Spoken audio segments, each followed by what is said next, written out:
sans tomber, bien évidemment, dans les pièges, sans tomber dans les ornières du narcissisme, de l'égotisme, du conventionnalisme, de la prétention académique. Donc, voilà un élément de mon itinéraire qui fait référence à la psychanalyse. Un autre élément de mon itinéraire, c'est pourquoi la littérature? Pourquoi la littérature? Parce que la littérature est essentielle. Et je ne vous dirai pas aujourd'hui qu'elle est essentielle parce qu'il faut sauver les trésors cachés de la littérature mondiale que plus personne ne lit à l'époque de Twitter et YouTube, puisque je consulte beaucoup Facebook. Donc, j'ai le pari qu'on peut lire à la fois Dostoïevski, Conrad et être sur Facebook. Il y a des sites consacrés à Dostoïevski sur Facebook, bon, qui sont intéressants. Mais pourquoi la littérature? Parce que la littérature est une forme narrative humaine. La littérature permet depuis des temps immémoriaux, et j'inclus dans la littérature la tradition orale, la littérature permet de dire le monde, de le raconter, de le réinterpréter au fil du temps et des générations et des époques et des crises historiques. Et la littérature permet de créer de manière assez efficace, à peu de coûts, à peu de frais, un dialogue. Un dialogue que permet, par exemple, dans différents domaines, la Fondation Trudeau. La littérature met en œuvre ce que l'on appelle, ce que vous connaissez bien évidemment, la notion de récit. Le récit est un outil, est en même temps un outil comme on parlerait d'un outil qui est celui de l'artisan, c'est-à-dire que la littérature n'est pas une machine sophistiquée, encore qu'elle puisse l'être, mais la littérature ressemble assez à l'outil de l'artisan qui va, comme l'écrit Richard Sennett dans un ouvrage récent, Craftsmanship, qui va confectionner à chaque fois quelque chose de neuf.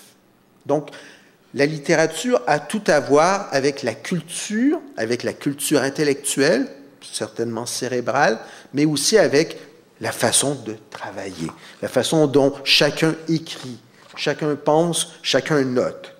Cette dimension de la littérature, elle demeure pour moi essentielle, des surréalistes à l'œuvre d'Artaud, en passant par René Crevel, sans oublier des auteurs plus récents comme Antoine Volodine, coédillé dans le monde anglo-saxon, comme McCarthy avec The Road, mais tous les romans qu'il a écrits avant City of the Plains, la littérature permet de vivre.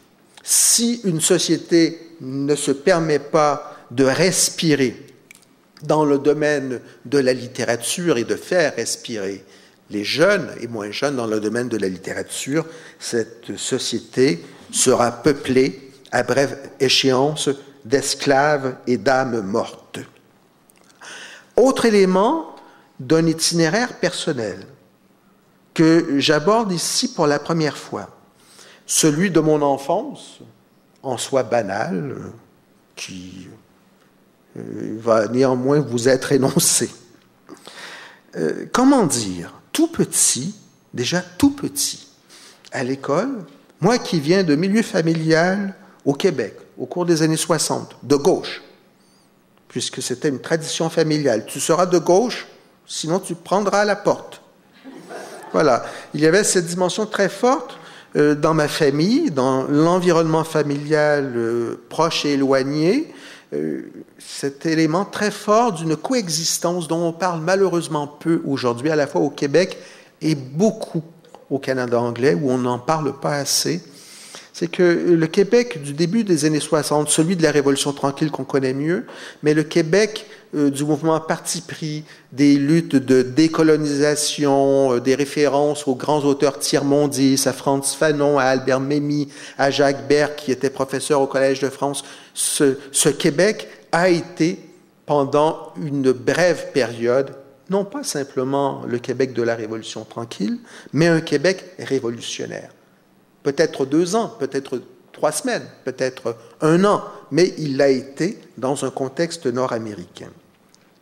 Dans ce contexte élevé par de bons parents, qui était très présent, la dimension de la collectivité québécoise était tout à fait présente avec ce souci qu'il fallait prendre pour les étrangers.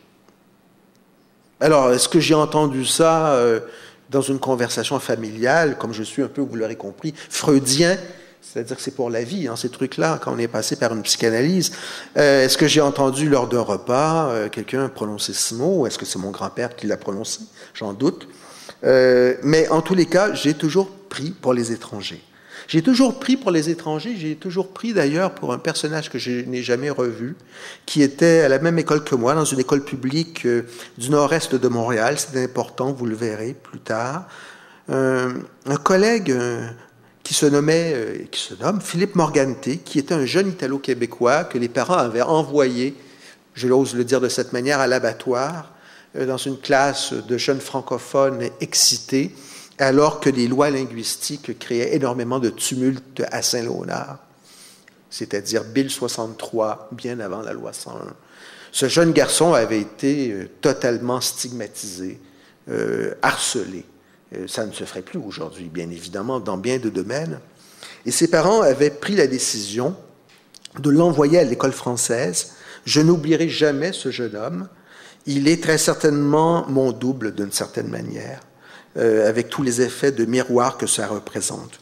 Donc, j'ai pris de façon systématique, au cours de toutes les années de ma vie, pour l'étranger. Mais il faut être prudent sur ces questions, car prendre pour l'étranger peut être une façon de se nier soi-même, de s'oublier, de faire appel, finalement, à propos de cette idéalisation de l'étranger, de faire appel à la représentation de quelqu'un qui vaut plus que vous ne valez.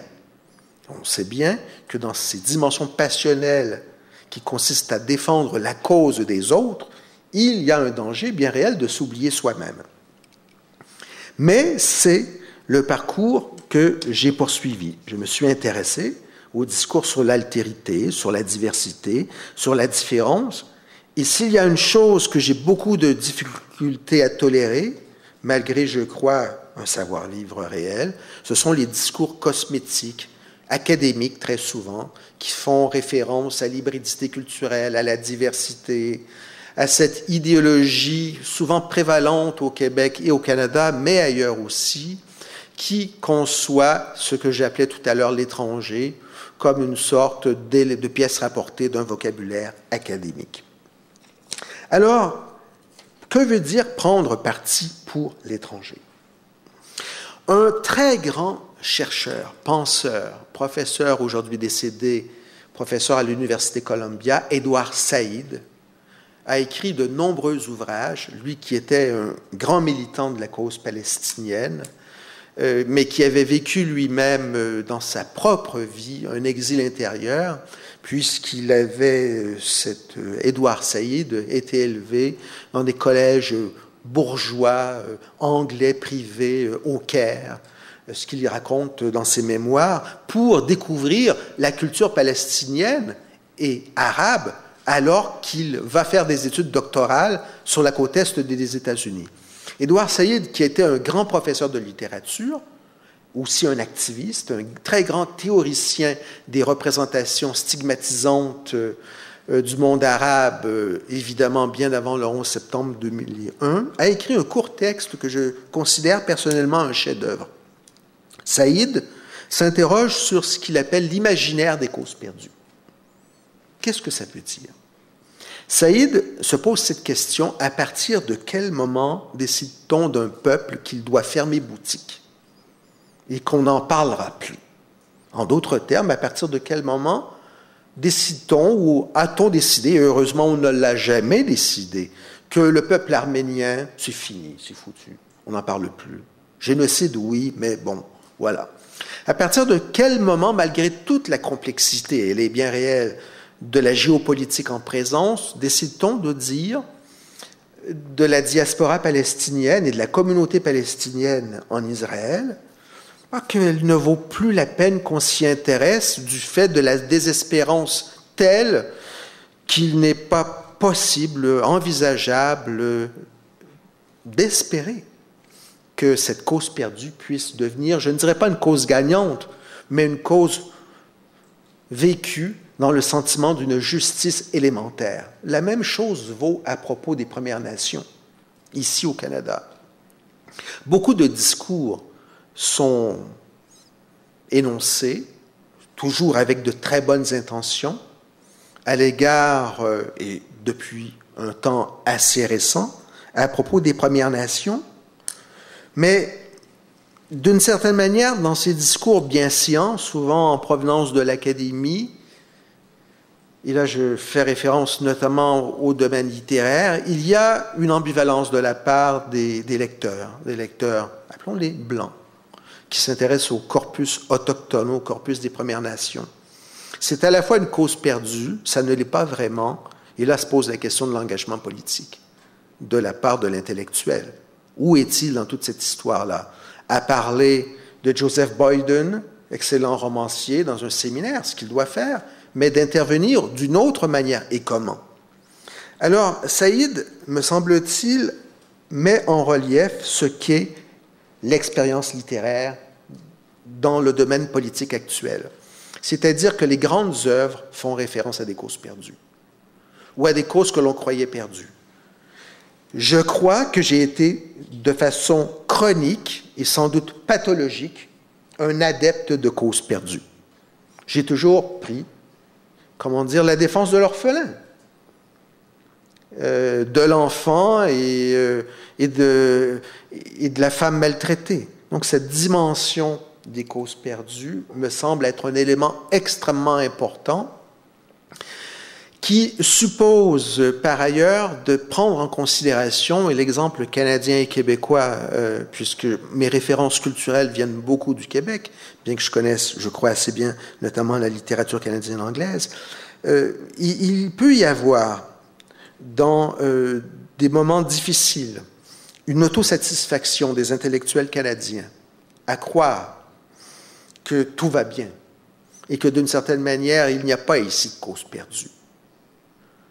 Il y a des causes en apparence perdues qui ne le sont pas si vous vous retrouvez dans une communauté algonquienne au Québec sans eau potable, sans eau courante, avec des réalités de violence et d'abandon, je dirais d'abandon familial, mais d'abandon sociétal de la part de la société coloniale. Il faut donc se poser cette question des causes perdues. À ce sujet, je me suis intéressé depuis une vingtaine d'années à l'écriture migrante, sur laquelle je voudrais insister maintenant, puisque l'écriture migrante, telle que je la définis, on la retrouve aussi au Canada anglais, est une littérature qui fait intervenir de manière systématique une réflexion sur les conditions de l'accueil de sujets en provenance de l'étranger qui s'installent à Toronto ou à Montréal ou à Halifax ou à Vancouver. Première génération, deuxième génération, troisième génération. Un Naïm Katan, grand écrivain au Québec et au Canada, est un écrivain de première génération. Il a plus de 80 ans, mais c'est un patriarche des lettres québécoises. Vous avez d'autres auteurs ici et là-bas, George Eliot Clark, Diane Brand, Hiromo Goto en Alberta, qui sont des écrivains migrants. Ces écrivains migrants me semblent importants dans la mesure où ils traduisent de manière fine le sentiment que pour les migrants, le passage d'un pays à un autre pourra être un succès, pourra être une cause perdue pour les parents, mais une cause gagnée pour les enfants. C'est-à-dire cette réalité très souvent présente chez les immigrants d'un sacrifice social et économique pour l'avancement social des enfants. Et cette réalité des communautés culturelles, cette réalité de l'immigration me semble absolument importante. Elle a été cette réalité très importante dans le contexte québécois. Dans la mesure où il faut bien voir que la distance, puisque nous vivons dans un grand pays, fait en sorte que les phénomènes de rapprochement interculturel sont souvent difficiles, quoi qu'on veuille. Et le Québec a connu au cours des années 80 une extraordinaire floraison d'écrivains migrants que vous connaissez peut-être pour certains, évidemment les francophones bien sûr, Dany Laferrière, Yin Chen et bien d'autres, qui sont des auteurs qui ont permis de modifier de façon assez systématique les paramètres de l'interprétation de la société québécoise. Multiculturalisme au Canada anglais, interculturalité au Québec, ce sont des expressions qui font référence à des politiques politiciennes, très souvent, à des politiques institutionnelles, mais il y a dans l'ensemble de ces réalités le sentiment que quelque chose bouge de manière définitive. Un écrivain qui migre, et qui migre avec ses valises, ne migre pas justement sur Facebook. Un écrivain qui migre, ou une jeune femme, un jeune homme qui deviendront écrivains, qui seront des acteurs importants dans le domaine de la culture, ne migre pas au point de départ lorsqu'il quitte par exemple la Roumanie, ou lorsqu'ils quittent le Liban, ou l'Algérie, ou qu'ils viennent de Chine continentale. Ils ne voyagent pas sur Internet, ils le font, mais ils voyagent aussi avec des valises qu'ils portent. Et dans ces valises, il y a leur histoire, il y a d'une certaine manière les artefacts de leur identité. Et le travail de l'écriture, par le biais du récit, par le biais de la narration, c'est de faire en sorte que cette identité ou ces identités composites soient transmises. Ce qui n'exclut pas que dans l'œuvre de ces écrivains migrants, dont je viens de vous donner quelques noms, il n'y ait pas quelquefois de la dépression, de la rancœur, de l'amertume à l'égard du nouveau pays, qui ne nous a pas donné ce que l'on croyait mériter. Et donc, ces écrivains dont je parle sont aussi très souvent des destructeurs d'identité.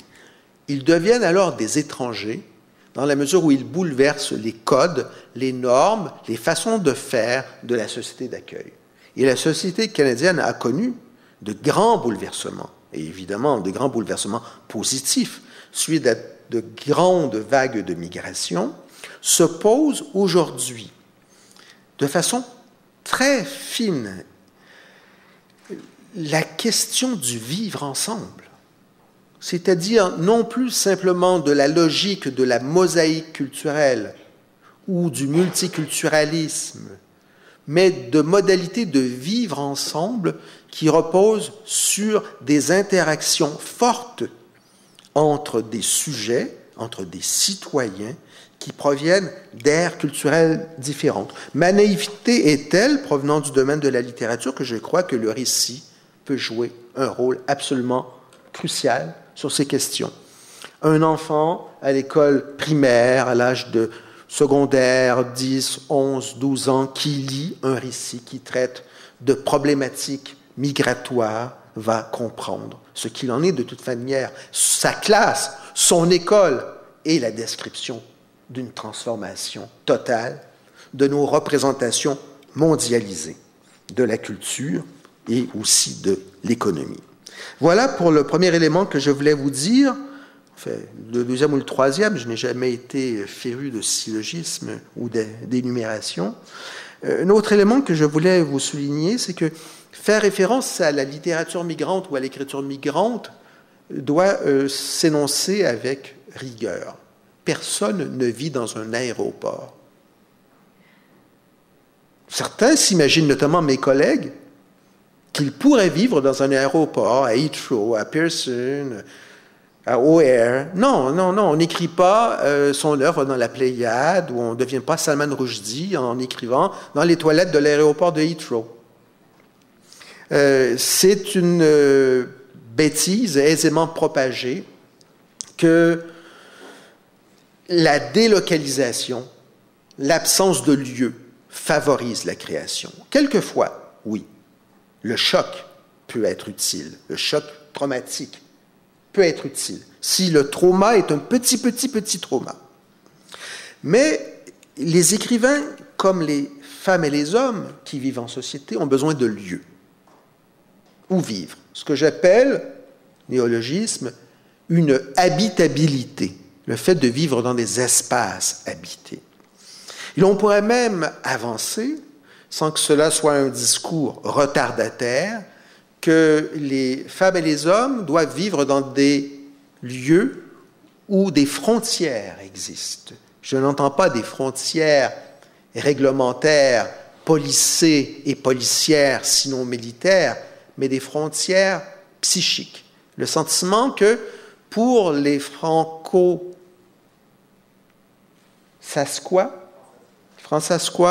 d'ici, vous m'excuserez, M. Darrington, la notion d'un lieu où vivre, d'une communauté incarnée dans des points de repère, dans un patrimoine, cette nécessité est absolument présente.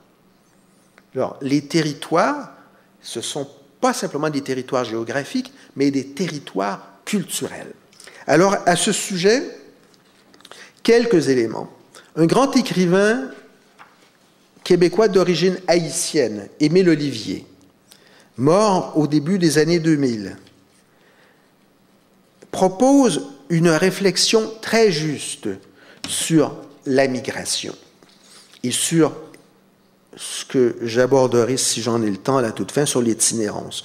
Dans deux de ses œuvres, dans deux passages que je vais citer, il écrit, et je cite en parlant lentement, dans un de ses récits qui a été publié dans un roman qui a pour titre Passage, le narrateur écrit « Et surtout revoir Port-au-Prince, sa ville, qu'il avait figée dans le temps et dans sa mémoire, espace complice, espace aux mille facettes.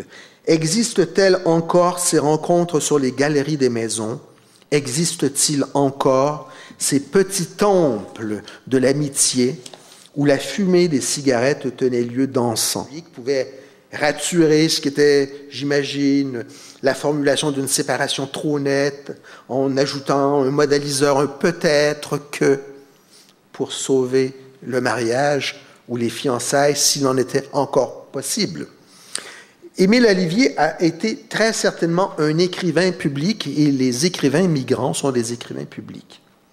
Et de toute manière, nous en sommes aujourd'hui, en 2011, à une réflexion renouvelée sur les espaces publics, et comme le fait la Fondation Trudeau, sur les politiques publiques, se pose aujourd'hui de manière différente d'une autre époque. Par exemple, la grande époque de l'après-guerre avec un Sartre, par exemple, et un Camus, se pose la question de l'engagement de l'intellectuel. Et de vraies questions sont posées, puisqu'il y a aujourd'hui des guerres. Il y avait la guerre du Vietnam, il y a eu la guerre de Corée, mais il y a aujourd'hui, de manière répétée, des guerres, des interventions, pour de bonnes ou de mauvaises raisons, mauvaises souvent, mais qui engagent de la part des intellectuels une réflexion sur ce qu'ils ont à dire du monde. Pour Émile Olivier, écrivain haïtien qui émigre au Québec assez tôt dans la vie, qui deviendra professeur au département des sciences de l'éducation de l'Université de Montréal, le Québec était un havre, était un refuge.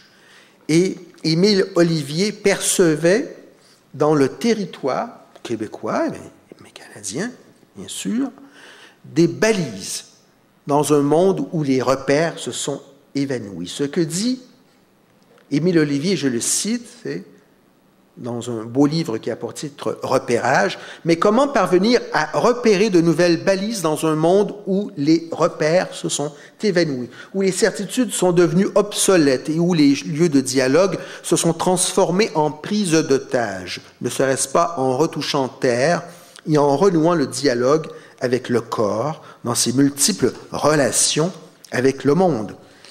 Émile Olivier est un écrivain qui a souffert, puisque, comme pour beaucoup d'écrivains québécois d'origine haïtienne et pour la grande communauté haïtienne de Montréal, les années d'exil à Montréal ont été des années qui supposaient la possibilité de retourner là-bas. Et dans cette impossibilité de retourner là-bas, il y a bien évidemment chez un Émile Olivier la pointe acérée, c'est-à-dire le couteau, la pointe du couteau de l'exil et de la souffrance. D'où la nécessité, chez cet écrivain, de donner toute sa confiance à des lieux, ce que j'appellerais aujourd'hui, mais je n'épiloguerai pas sur cette question ce soir, des lieux de confiance.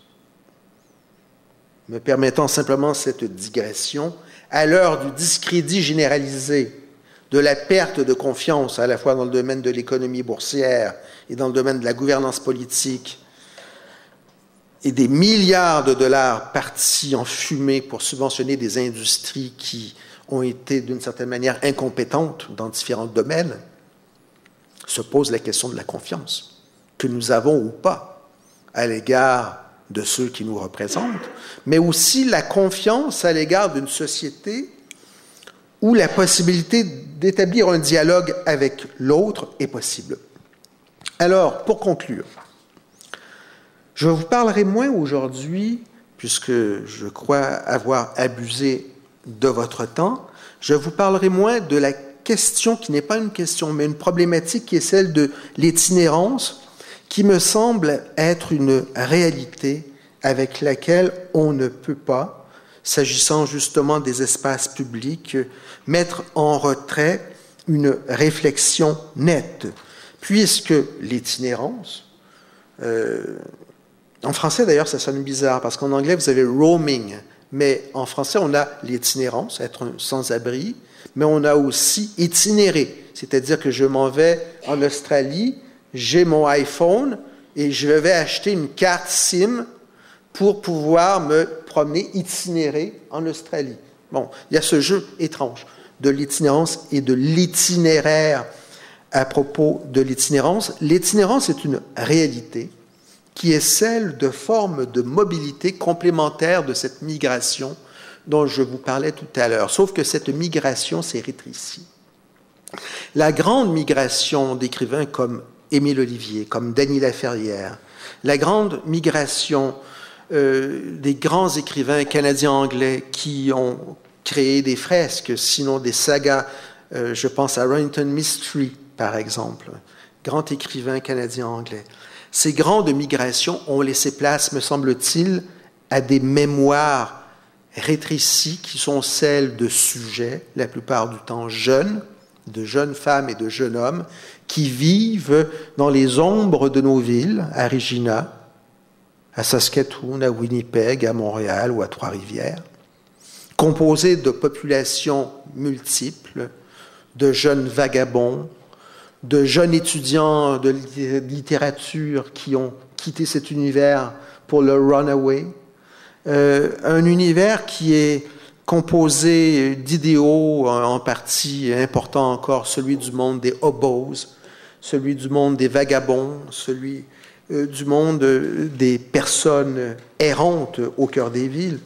Cette itinérance est à la fois un scandale social, non pas qu'elle existe, mais qu'elle ne permette pas la mise en place de dispositifs d'accompagnement de cette itinérance. Je ne parle même pas de guérison des itinérants. Je crois que c'est comme le discours d'autrefois à propos de la guérison des homosexuels, c'est à oublier.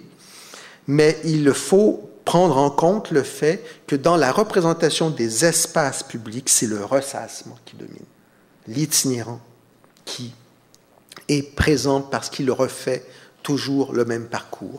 Et je terminerai par un élément de ma vie personnelle de professeur.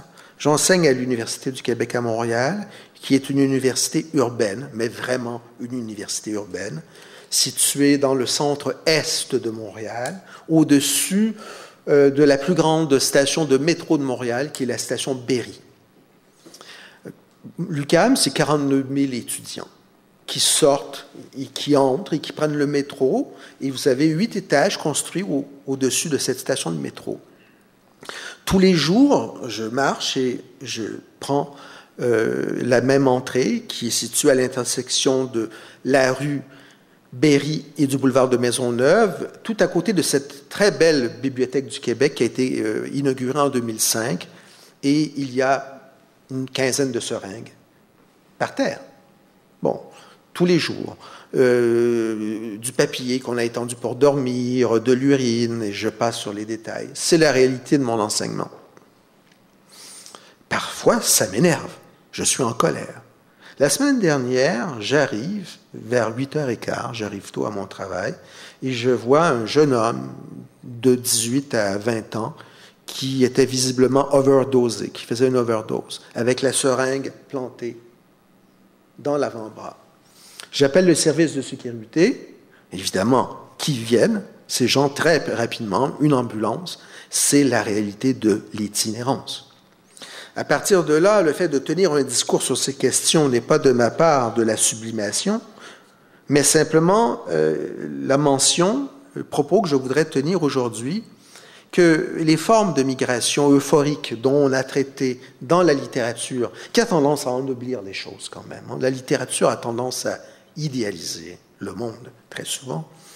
La littérature des années migrantes, que ce soit à Toronto, à Regina ou à Montréal, cette littérature migrante, littérature des grandes déambulations, doit aujourd'hui faire place à une autre réalité, celle de l'histoire orale des itinérants, celle des samizdat des itinérants, comme ils sont écrits à Montréal même en ce moment sous forme de journaux clandestins, comme on le faisait sous Solzhenitsyn, sous forme de secrets quant aux lieux que ces itinérants parcourent, lieux où ils dorment dans la difficulté. En d'autres termes, à la suite des grandes migrations dont nous parlons dans le discours littéraire, il faut maintenant s'interroger sur le sans-abri, sur le sans-domicile fixe, sur le sujet qui a comme caractéristique première un défaut d'inscription sociale. C'est à partir de cette réalité qu'il faut réfléchir à la constitution des lieux dans lesquels nous habitons. Dans la mesure où il est vrai que nous vivons à l'ère de la postmodernité, dans un univers qui semble mettre l'accent de manière privilégiée sur la constitution d'identités portatives. Je crois que tout le monde rêve un jour ou un autre. Moi, je rêve en ce moment parce que j'ai magasiné sur Apple hier soir, très tard à l'hôtel. Je rêverais d'être un iPhone aujourd'hui. C'est quelque chose de totalement, comment dire, désigné. C'est un objet portatif. C'est un habitacle. C'est une identité virtuelle, mais qui a tous les aspects de la convivialité, de l'efficacité et en même temps d'un art du design. Nous vivons dans un ère qui est celui de la miniaturisation des objets de la communication. Nous vivons dans un monde qui est celui de l'extrême sophistication des technologies de la communication. D'une certaine manière, le fait d'être un sujet, d'être un humain, bien que cela soit bien sûr un fait non discutable, nous amène aujourd'hui à considérer ce qu'il en est de forme de représentation du soi qui passe par ce que l'on appelle la portabilité. Les itinérants font partie de cette représentation de la portabilité, sauf qu'ils représentent la dimension abjecte de cette portabilité, c'est-à-dire ce qu'on peut jeter à la poubelle. Et il y a là des enjeux politiques et éthiques absolument importants à discuter, des prises de position à adopter pour qu'il n'y ait pas, comme c'est déjà le cas, des populations de castes et de sous-castes qui, ici même, en ce pays, se constituent selon le principe d'un entassement d'identités précaires. C'est un enjeu, à mon sens, essentiel pour les années à venir, à la fois pour les chercheurs comme c'est mon cas dans le domaine des arts et des lettres, mais c'est un enjeu absolument essentiel dans le domaine des politiques publiques à l'égard de la distinction des espaces publics et privés. C'est un discours et une réalité absolument concrète dans la mesure où je crois qu'il faut être sur ces questions d'une grande vigilance, prendre acte des modifications substantielles des identités à l'ère de la postmodernité dans un contexte de migration et de dissolution des points de repère traditionnels de ce qu'était l'identité d'autrefois, patrimoniale et familiale, mais que cette dissolution n'entraîne pas la dissolution du monde et de la collectivité. Merci.